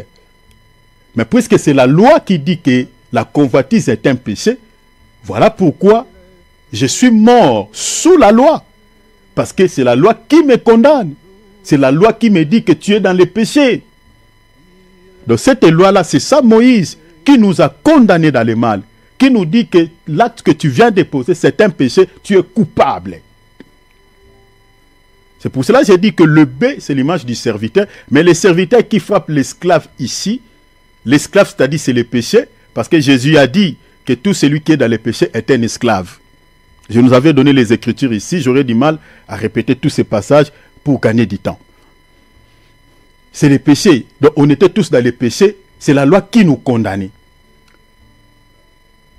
Pour dire que dans la loi, on était tous enfermés dans le mal. On n'était pas sauvés. On était tous condamnés par Moïse. La raison pour laquelle, si vous lisez Romains chapitre 8, l'apôtre Paul dit, il n'y a donc point de condamnation pour ceux qui sont en Christ. C'est-à-dire, avant d'être à Christ, on était condamné. Mais on était condamné par qui? Par les B que j'explique Moïse. Mais dès l'instant où nous sommes dans la dispensation de Christ, cette condamnation est tombée. Est-ce que vous avez vu ça? Donc, sous la loi, on était condamné. Donc, le B qui a frappé l'esclave ici, c'est l'image de Moïse qui nous avait frappé sous la loi ou sous la prescription de la loi que le Seigneur lui avait donnée parce qu'on ne pouvait jamais être sauvé dans la loi de Moïse. Après, on avait expliqué qui avait maintenant payé les 30 cycles d'argent. Vous savez que Jésus-Christ a été vendu à combien de pièces d'argent? 30 pièces d'argent. Donc ici, nous avons déjà l'image de la rédemption. On a été frappé par Moïse sous la loi. On était condamné dans le péché sous la loi de Moïse. Mais Jésus-Christ est venu selon Galates chapitre 4, 4. Il est né sous la loi. Pourquoi Jésus était né sous la loi? La Bible a dit pour racheter ceux qui étaient enfermés dans la loi. Qui sont ces gens-là qui étaient enfermés dans la loi? C'était nous. Et Jésus, il est né sous la loi pour pouvoir nous racheter sous Moïse. Donc c'est lui qui avait payé ces 30 pièces d'argent. Donc c'est-à-dire le prix que Jésus était vendu, 30 pièces d'argent, le prix là explique tout simplement les rachats de l'humanité. Parce que si vous lisez les passages de l'évangile de Matthieu chapitre 27, les 30 pièces d'argent que Judas avait reçues, à contrepacter avec la vie de Christ, les 30 pièces d'argent là, qu'est-ce qu'on avait fait avec? Les sacrificateurs, qu'est-ce qu'ils avaient fait avec cet argent? Ils avaient acheté une terre, une portion de terre en Israël pour les étrangers. Qui étaient-ils les étrangers? Nous les nations. Vous voyez, c'est pour ça si vous lisez Romains chapitre, plutôt l'épître aux Éphésiens chapitre 2, à partir du verset 11, l'apôtre Paul dit ceci, il dit, nous qui étions des étrangers, qui n'avaient pas de cité en Israël, mais aujourd'hui, par le sang de Christ, nous nous sommes rapprochés de Dieu. Nous avons eu la cité en Israël. Attendez, je vais vous lire ça. Rapidement, regardez l'épître aux Éphésiens. Nous avons eu la cité en Israël. Comment? C'est par l'offrande de Christ. Dans le prix que le Seigneur a été vendu, c'est ce prix-là qui nous a permis d'avoir une cité en Israël. Regardez, je lis dans l'épître aux Éphésiens chapitre 2, je lis les versets... c'est l'épître aux Éphésiens, oui. Chapitre 2, voilà. Je lis le verset 11. C'est pourquoi vous, autrefois, païens dans la chair, dont les nations, la Bible dit, païens dans la chair, appelés incirconcis, par ce qu'on appelle circoncis, c'est-à-dire les Juifs, et qu'ils le sont à la chair, donc les Juifs qui étaient circoncis dans la chair, par la main de l'homme, voilà. Verset 12. Souvenez-vous que vous étiez à ce temps-là. À ce temps-là. Dans la Bible, nous avons des temps. Le temps de la loi, le temps de la grâce. À ce temps-là. C'est-à-dire dans la dispensation de la loi, on dit, à ce temps-là, sans Christ. On n'avait pas Christ.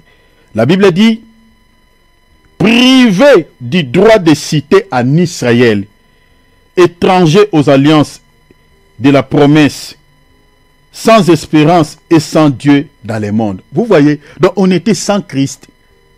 On était étrangers aux alliances de Dieu. On n'avait pas de cité en Israël. Mais à quel moment nous avons eu une cité en Israël? Lorsqu'on a acheté cette terre. Vous savez, il y a beaucoup de choses à dire là-dessus. Lorsqu'on a pris cet argent, on a acheté une portion de terre. La Bible dit, on avait acheté une portion de terre comme sépulture pour enterrer les étrangers. Ah! Vous comprenez? C'est là où nous avons reçu une portion de terre en Israël. Attention, la terre en Israël ici, ce n'est pas la terre Palestine. Non, non, non, non, non, non. Vous comprenez? Ça, c'est prophétique. C'est-à-dire, nous sommes entrés aux alliances de Dieu et la sépulture qu'on avait achetée pour enterrer les étrangers ici, Cela explique tout simplement, c'est-à-dire dans les Seigneurs, quand on reçoit Jésus-Christ dans sa vie comme Seigneur et Sauveur, il faut accepter de mourir. Parce que si vous êtes vivant, vous n'aurez jamais droit de pouvoir être, de recevoir une place ou d'avoir une cité en Israël. Donc il faut que tu acceptes de mourir pour que maintenant ton corps soit enterré où? Soit enterré comme un étranger à la cité d'Israël. La cité d'Israël ici c'est spirituel. Ce n'est pas si autre chose si ce n'est que l'église invisible, le corps du Seigneur Jésus-Christ. Parce que dans la Bible, nous avons l'Israël charnel et puis l'Israël spirituel. Et la cité, l'Israël, cette portion de terre ici, parce que Dieu était le Dieu des Juifs, mais nous avons reçu aussi la grâce parce que l'Israël avait rejeté Christ. Lorsque Jésus les a tournés le dos, maintenant la grâce qui était à eux est devenue à nous. C'est cette manière que nous avons reçu une cité en Israël que j'explique l'église. Je ne parle pas de l'Israël physique. Mais maintenant, pour recevoir ta part dans cette terre, il faut mourir. Mais mourir pas physiquement, mais mourir en Christ. C'est par l'eau de baptême, les eaux de baptême, que nous mourons avec Christ. Et nous ressuscitons avec Christ. Maintenant, spirituellement, nous avons une nouveauté de vie.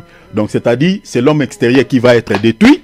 Est-ce que vous voyez? Et l'homme intérieur va renaître de nouveau. C'est-à-dire, il faut mourir quant au péché, mourir quant au mal. Vous comprenez? Et ressusciter dans le Seigneur maintenant. En ressuscitant dans le Seigneur t'accordera une nouveauté de vie. C'est-à-dire qu'il faut marcher maintenant dans une vie de la crainte des noms du Seigneur. Donc, je suis allé là-bas pour expliquer les 30 pièces d'argent que Jésus a été vendu. Et ces 30 pièces d'argent, on avait acheté une terre, une sépulture en Israël pour enterrer les étrangers.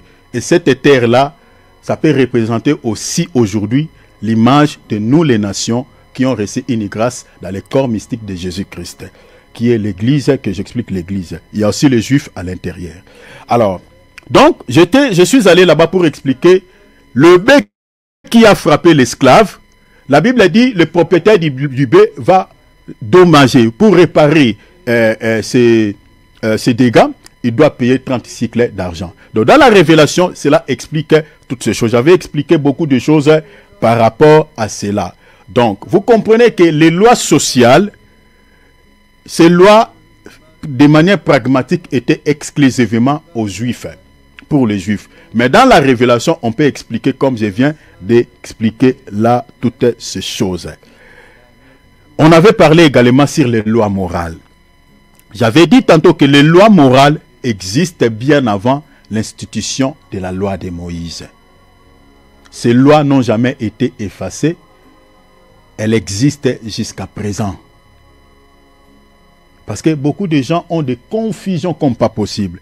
Beaucoup de gens, quand ils entendent, ah bon, Jésus a dit, voilà, il a mis fin aux lois, il a dit tout est accompli, je ne suis pas venu abolir la loi, je suis à venir accomplir la loi, nous ne sommes plus dans la dispensation de la loi, nous sommes dans la dispensation de la grâce, et il y a pas mal de confusion dans l'esprit des chrétiens. Ils pensent que Jésus était venu mettre fin à toutes les lois. Attention, Jésus était venu mettre fin aux lois cérémonielles et aux lois sociales. Gardez ça dans votre esprit, n'oubliez jamais cela. Mais Jésus n'était pas venu mettre fin aux lois morales. Les lois morales, ce sont des lois imprimées dans nos cœurs, des lois gravées dans nos cœurs. Ce sont des lois qui ont existé depuis le jardin d'Éden. C'est la notion de la différence du bien et du mal. Les gens qui ont existé avant la dispensation de la loi de Moïse, les gens marchaient dans la crainte de notre Seigneur. Je nous avais donné l'exemple d'Abel, les premiers êtres vivants dans ce monde.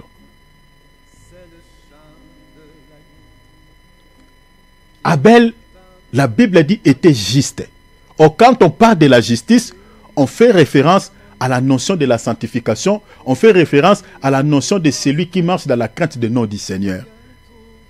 De quelqu'un qui a une connaissance contrairement aux autres personnes. Mais posez-vous la question, qu'est-ce que Abel lisait comme ouvrage à son temps pour pouvoir marcher dans une vie de justice? Parce que quand on parle de la justice, on parle de la vie de sainteté, de la vie de la crainte de notre Seigneur. Et le contraire de la justice, c'est l'injustice, c'est-à-dire tout ce qui est péché. Si vous livre ni Abel abana autant en attendant, oyo bandaki kotinda ye atambola na mabanga nzambe na tana bango ba ouvrage ezalaka te. Son frère Caïn, lui n'avait pas la crainte de Dieu. Il était du malin. Tout ce que Caïn connaissait dans sa vie, c'est de faire le mal, c'est de tuer, contrairement à son frère Abel. Pourquoi la Bible dit que Abel était juste? Justice n'est pas basée sur quel enseignement? Est-ce que vous comprenez, cher enfant de Dieu? Donc, c'est par là que nous comprenons que les lois morales ont existé. Ce sont des lois que Dieu a gravées dans les cœurs de l'homme. Ce sont des lois universelles.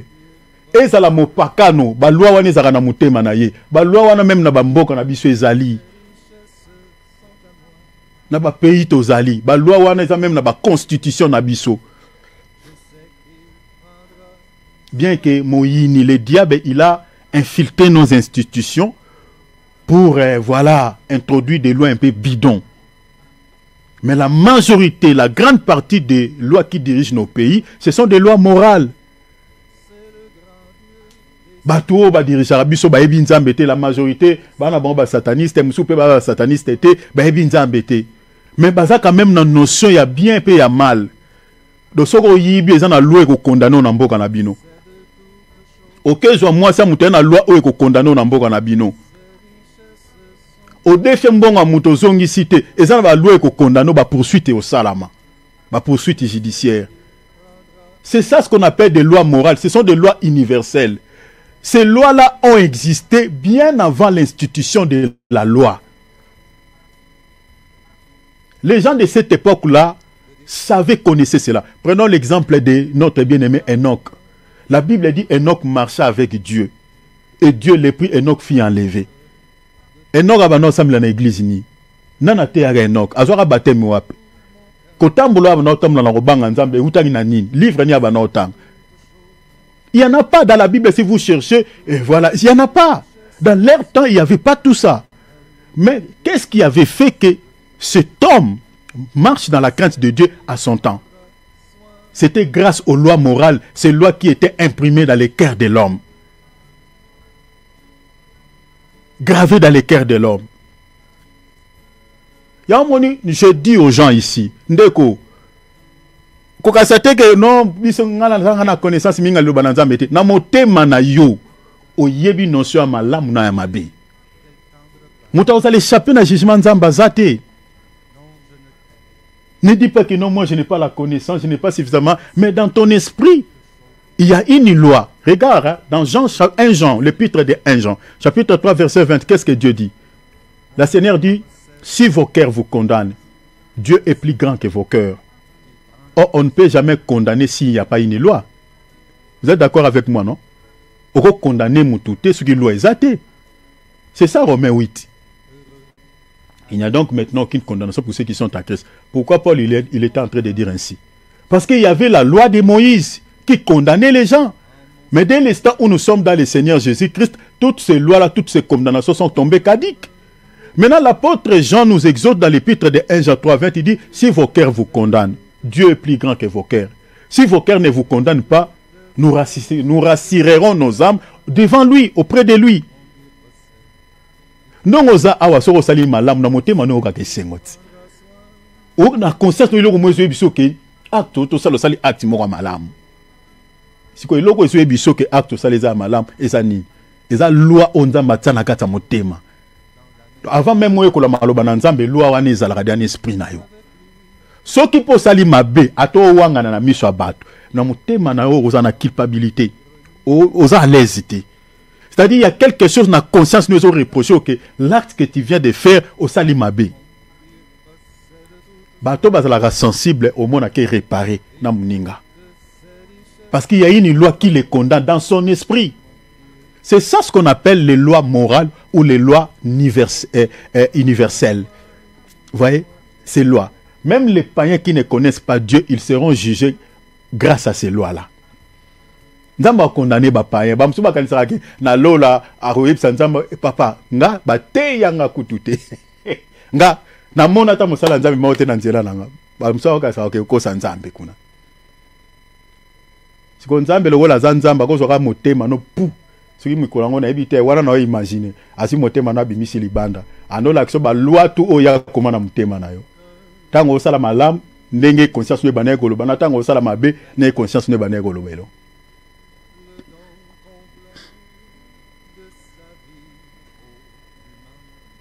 Les lois morales.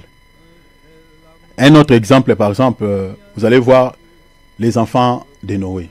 C'est un exemple que j'avais donné de ces lois morales. Vous allez voir que Cham, qui avait vu la nudité de son père, lorsqu'il est venu raconter à ses frères, l'autre là, Sem et Japheth, ses frères n'avaient pas aimé le comportement de leur cadet, parce qu'il était leur cadet. Ils n'ont pas aimé le comportement de Cham. Sem et Japheth, ils ont récupéré un manteau. La Bible a dit, ils ont récupéré un manteau. Ils marchaient à reculant, ils ne voulaient pas voir la nudité de leur papa. Ils ont couvert la nudité de leur papa. La Bible a dit, leur visage a été couvert. Ils n'ont pas voulu regarder leur papa ni Noé ni. Mais posez-vous la question. Ces gens-là, cette notion de ne pas pouvoir voir la nudité de leurs parents, qui les avait enseignés? Ils avaient lu ça dans quel ouvrage? Vous voyez cela? Parce que c'était avant la loi de Moïse. Moïse n'existait pas, la loi n'existait pas à l'époque de Noé. Mais ces gens avaient la notion que non, tel que nous sommes là, nous sommes enfants, nous ne pouvons pas voir nos parents nus. C'était des lois morales gravées dans l'esprit de l'homme. Et plus tard, vous allez voir que cette loi qui interdisait de ne pas pouvoir découvrir la nudité de son père, Dieu maintenant va récupérer cette loi. Il va dire à Moïse, écris ça. Donnez ça comme toute une prescription aux enfants d'Israël. Si vous lisez par exemple dans Lévitique 18:7, Moïse est en train de dire, il dit, tu ne découvriras point la nudité de ton père, ni de ta mère, c'est ta mère. Tu ne découvriras pas sa nudité. Dieu va récupérer cette loi qui existait déjà bien avant, va maintenant donner ça comme une loi. Ça, c'était maintenant dans la dispensation de Moïse, la loi morale. Dans notre temps aujourd'hui, c'est pareil. Que ce soit chez les païens, que ce soit chez les croyants. Osa mopaka no osa la croyant. Okomona bolumba parent na yote. Et ça la marate. Et c'est pas mindele awata basukulara na bango na bakale so balinga bilo mo ndengwana mais bango nyonso pété. Ezana ba oyo bazaka na mwa pider côté wana so bana bana bango. Mais au moins on a pena mundele boy akati teni nyonso boy atikali kande babote na teni dadan libosa mo basala angote. Arotika na mwa silip bilo mo abongo. Ya au compte pe. Et chez nous les Africains, ça ne se fait même pas. Tu vois ta maman ou ton père rester avec un slip, ça ne se fait pas. Ça c'est biso batumine en tout cas, Dieu soit loué quoi. Bien que souvent les mamans qui n'ont pas souvent honte peuvent se déshabiller ou s'habiller devant ses filles. Et ce qui n'est pas bien. Cela est interdit d'après les lois morales. Aux parents, au Koïko changer bilamba te kotika la bongo na misabano. Bien qu'il y a des cas exceptionnels, au cas où par exemple ton parent est tombé malade. Ça, ce sont des cas isoloirs, ce sont des exceptions. Aussi, il n'y a personne qui peut prendre soin de son parent. Et dans ces cas-là, tu n'as pas le choix. Tu peux prier Dieu et puis tu peux aider ton parent qui est malade. Ça, ce sont des cas isoloirs. Donc, vous comprenez que si les lois morales existaient bien avant. J'avais donné encore un autre exemple des Ribins qui avaient découvert la nudité de la femme de son père, Jacob. Ribin. Abimina moi sa papa nae Bila. Si vous lisez C'est une histoire qui se trouve dans la Genèse, chapitre 35, verset 22. Ça, c'était avant la loi de Moïse. Et cet acte avait déplu à Jacob, même au frère de Ribin. Et plus tard, dans Genèse 49, 3, 4, Jacob, au soir de sa vie, quand il bénissait ses enfants, il n'a pas béni Ribin. La bénédiction de Ribin était partie chez Jacob, plutôt à Joseph. Jacob avait donné cela à Joseph. La prééminence, la supériorité qui était chez Ribin, Jacob a donné ça à Joseph. Pourquoi? Il dit parce que, regardez, je vous lis rapidement, il dit, Genèse 49, 3, 4, Ribin, toi mon premier-né, ma force, les prémices de ma vigueur, supérieur en dignité et supérieur en puissance, impétueux comme les eaux, tu n'auras pas la prééminence, tu n'auras pas la supériorité. Il a enlevé cette bénédiction sur la tête de son premier-né. Pour quelle raison? Lui-même il dit, car tu es monté sur la couche de ton père, tu as souillé. Quand on parle de la souillure, on parle du péché. Donc Jacob, les gens de ce temps-là avant la loi, avaient déjà la notion du péché. Il dit que toi, tu as péché. En sortant avec ma femme, tu as souillé ma couche en y montant. Jean, Matthieu chapitre 15, verset 19, Jésus dit quoi? L'impudicité, l'adultère, tous ces péchés qui se trouvent dans le cœur de l'homme, Jésus dit c'est ça, c'est qui suit l'homme. Vous voyez? Jacob ici, il utilise ces mots, il dit tu as souillé ma couche. Donc tu avais commis un péché.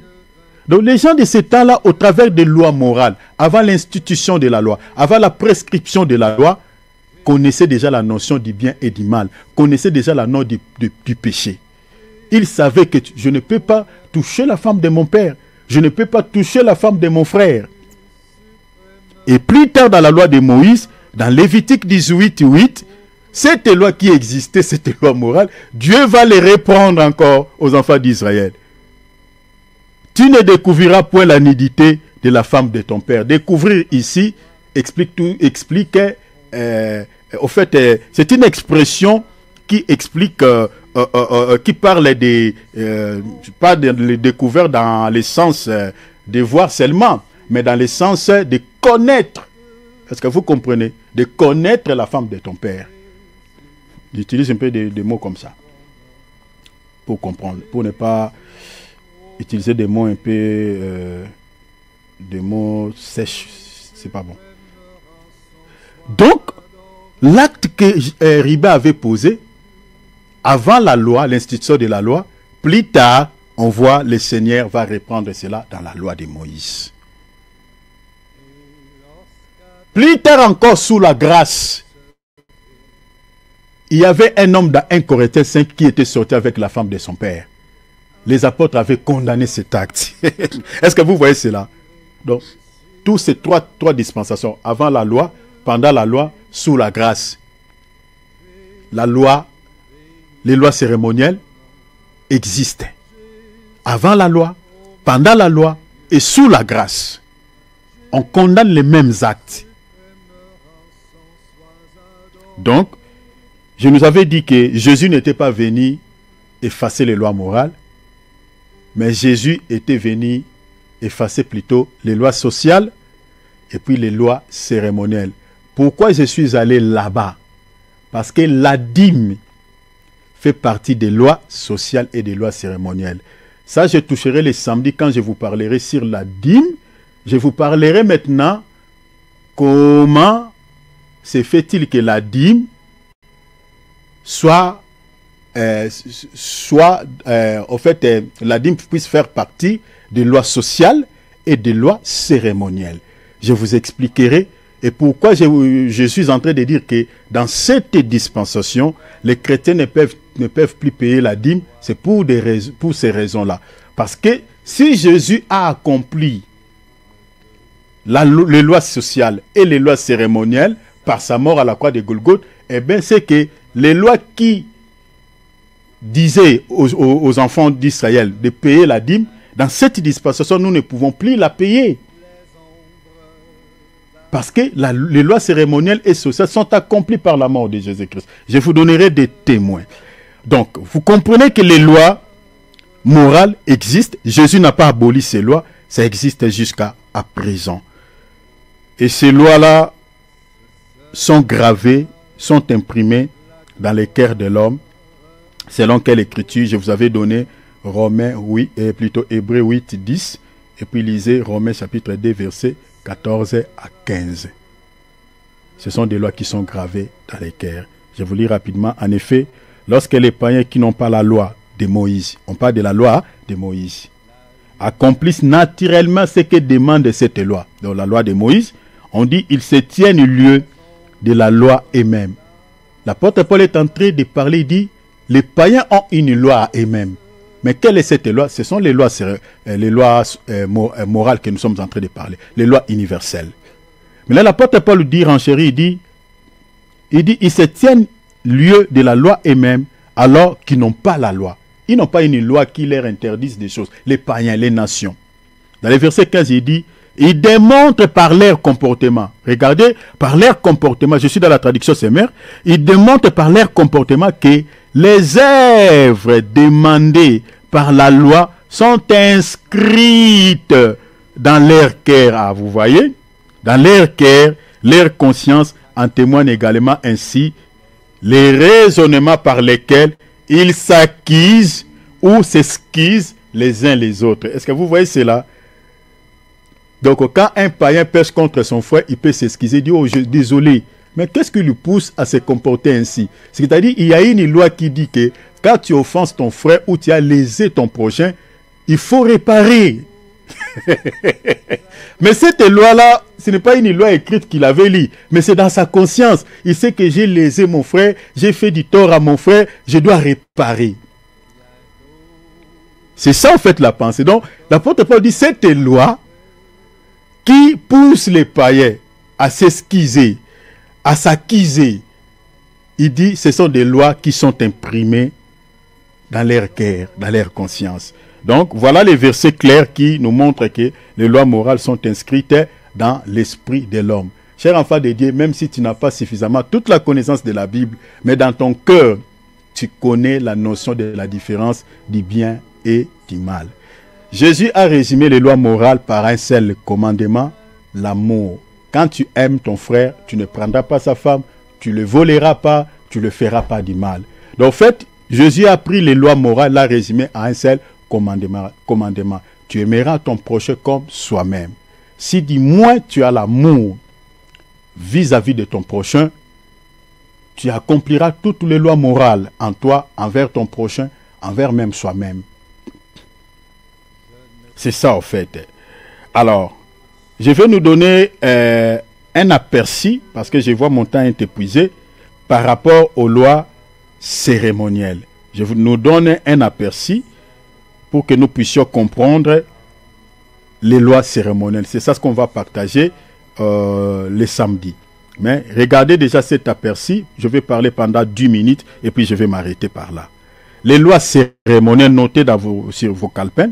Les lois cérémonielles concernent les rites de purification, les sacrifices, les fêtes et les prescriptions du culte rendu à l'Éternel. Je répète, les lois cérémonielles concernaient, je parle au passé, concernaient les rites de purification, les sacrifices, les fêtes et les prescriptions du culte rendu à l'Éternel. Elles paraissent notamment dans le livre suivant. Des points notés: Exode, Nombre, Lévitique et Deutéronome. C'est dans ces 4 livres-là. Si vous lisez ces 4 livres minutieusement, je vous donne aussi, je vous conseille aussi de lire ces 4 livres. Il y a de belles choses là-dedans. Vous allez comprendre beaucoup de choses, chers enfants de Dieu. Même si vous ne comprenez pas, mais je crois que par l'aide de Dieu, le Seigneur vous aidera quand même à comprendre 2-3 choses. Mais lisez cela même de manière comme on lit tout autre ouvrage. Quand on va expliquer certaines choses dans ce livre, vous allez bien comprendre. Méditez cela. Donc, tout ce que je viens de dire ici par rapport aux lois cérémonielles, les rites de purification, les sacrifices, les fêtes, les prescriptions du culte rendu à l'Éternel, vous les trouverez dans ces 4 canons. Dans Exode, dans Nombre, dans Lévitique, dans Deutéronome. Regardez, je nous donne un seul exemple et je vais m'arrêter par là. Je nous donne un seul exemple. Suivez-moi ici parce que je vais chiter. Lisons par exemple Lévitique chapitre 15 versets 1 à 5. Je prends un exemple, je vais parler des rites de purification par l'eau et les rites d'aspersion par le sang. Les rites d'aspersion par le sang, je toucherai les samedis. Mais aujourd'hui, je m'arrête par là, je vais parler les rites de purification par l'eau. Parce que ça fait partie des lois cérémonielles en Israël. Suivez-moi ici très bien parce que ces choses ont une portée sur le plan spirituel par rapport à notre salut. Parce que Jésus a accompli toutes ces lois dans son corps.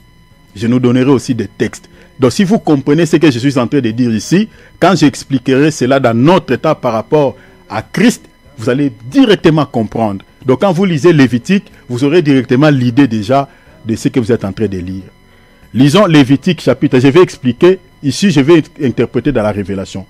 Lévitique chapitre 15 verset 1 à 5, on sautera, on lira les versets 12. Vérifiez chez vous là-bas, regarde je lis, le Seigneur dit, l'Éternel parla à Moïse, suivez bien la lecture, et à Aaron, et dit, qu'est-ce que Dieu dit?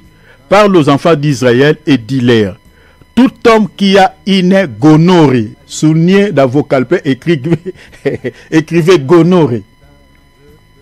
Tout homme qui a une gonorrhée, écrivez, vérifiez dans vos Bibles, et puis écrit gonorrhée. Qui a une gonorrhée, et par là même impur. Donc c'est-à-dire, une personne qui a cette maladie, qui est atteinte par la gonorrhée, est considérée comme une personne impure. C'est ça ce qu'il faut retenir. Verset 3. C'est à cause de sa gonorrhée qu'il est impur. Le Seigneur, il a expliqué.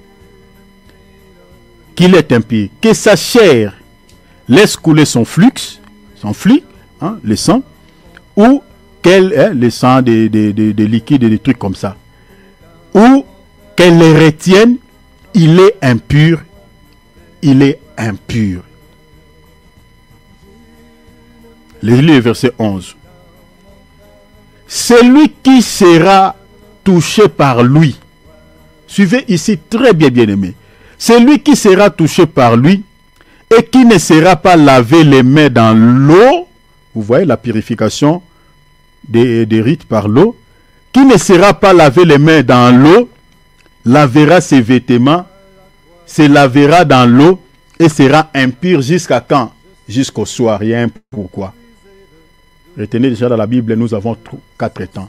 Matin, midi, soir et puis minuit. Maintenant, ici, la Bible dit quoi? Tout celui qui va contacter la personne qui a gonorrhée, qui n'a pas pu laver ses mains. La Bible dit quoi? Ses vêtements seront lavés dans l'eau et puis il deviendra pire que le soir. C'est-à-dire la journée, toute la journée, il sera impur. Comme cette personne-là qui a gonorrhée, alors qu'il n'a pas gonorrhée. Mais sauf qu'il a touché, il est entré en contact avec la personne qui a gonorrhée, qui est impure, et lui aussi il est devenu impur. Mais sauf que comme il n'a pas gonorrhée, la Bible dit qu'il va laver ses habits, il y a un pourquoi, les vêtements, et puis il redeviendra pur le soir. Je prends le verset 12. Tout vase de terre, ça j'aurai pas le temps aujourd'hui, j'expliquerai le samedi. Qui sera touché par lui sera brisé. Et tout vase de bois sera lavé dans l'eau. Ici nous avons la notion de 2 vases. Il y a une vase qui est il y a un vase qui est vase de terre et l'autre vase est vase de bois. Mais maintenant, tous ces 2 vases seront, si ces 2 vases sont touchés par cette personne qui a gonorrhée, la Bible dit la vase de terre sera brisée, détruite. Mais la vase de bois, on va les laver et on va les retenir. On va les garder. Bien aimé, vous voyez comme je lis comme ça là. S'il n'y a pas l'explication, il n'y a pas la vie. Oh. S'il n'y a pas l'interprétation, papa, vous avez lu là. Bon. Leçon spirituelle, c'est quoi? C'est ça maintenant, c'est là où maintenant demande les ministères d'agir. Vous comprenez? C'est pour cette raison que Dieu a établi des ministres. Interpréter ces choses maintenant, tirer une leçon spirituelle, parce que ce sont des choses que Dieu avait dit à ces temps-là. Parce que ici, je suis dans les lois cérémonielles. Donc, si quelqu'un est impur, il a cette maladie, il y avait des rituels qui se faisaient. Donc, vous ne pouvez pas entrer en contact avec lui. Il y avait des choses comme ça. C'était des réalités qui se passaient à ces temps-là. Il y avait des rites, il y avait des rituels, il y avait des cérémonies. Mais dans notre temps, ce n'est pas le cas. Ce n'est pas le cas. Mais quelle leçon spirituelle devrons-nous tirer dans ces choses? Ici, il y a un homme qui a gonorrhée. Et c'est à cause de cette maladie, j'interprète, suivez-moi parce que je vais citer, à cause de cette maladie, l'Éternel, il dit, cette personne est devenue impure. Et tout celui qui va entrer en contact avec lui deviendra impur comme lui. Mais sauf que cette personne-là, qui entrera en contact avec lui, sera impure, il lavera ses vêtements, et vers le soir, il redeviendra pur. J'explique d'abord ça, je laisse les vases. Ici, dans la révélation, l'homme qui avait gonorrhée ici, cet homme-là, c'était Adam. La gonorrhée ici, n'allez pas consulter l'encyclopédie biblique, trouver qu'il fait dit gonorrhée. Non, vous n'avez pas besoin. Comprenez déjà par l'Esprit de Dieu, par la révélation, que ce qui nous rend impurs aujourd'hui, c'est le péché. Tout celui qui vit dans les péchés, aux yeux de Dieu, il est impur. Donc nous comprenons que gonorrhée, c'est l'image du péché. Parce que c'est le gonorrhée qui rend l'homme impur. Donc gonorrhée, c'est le péché. Parce que c'est le péché qui nous rend impurs aux yeux de Dieu.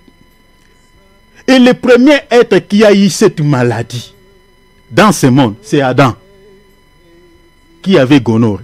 Mais maintenant, la Bible a dit tout celui qui entre en contact avec lui devient impur. Mais il va laver ses vêtements et redeviendra pur vers le soir.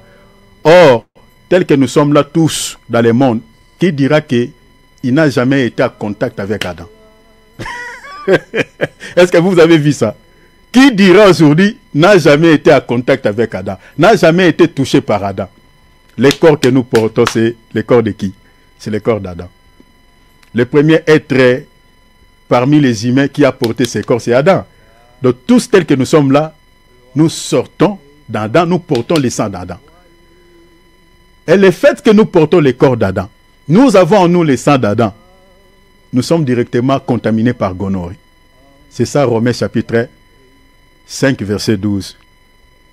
Vous comprenez? La Bible a dit, c'est pourquoi par un seul homme, le péché est entré dans le monde, gonorrhée est entré dans le monde, et que par les péchés ou gonorrhée, la Bible a dit quoi? La mort s'est étendue sur tous les hommes. Est-ce que vous voyez cela? Vous comprenez? Et nous sommes tous morts en Adam. Donc nous avons été contaminés par gonorrhée, que j'explique le péché d'Adam.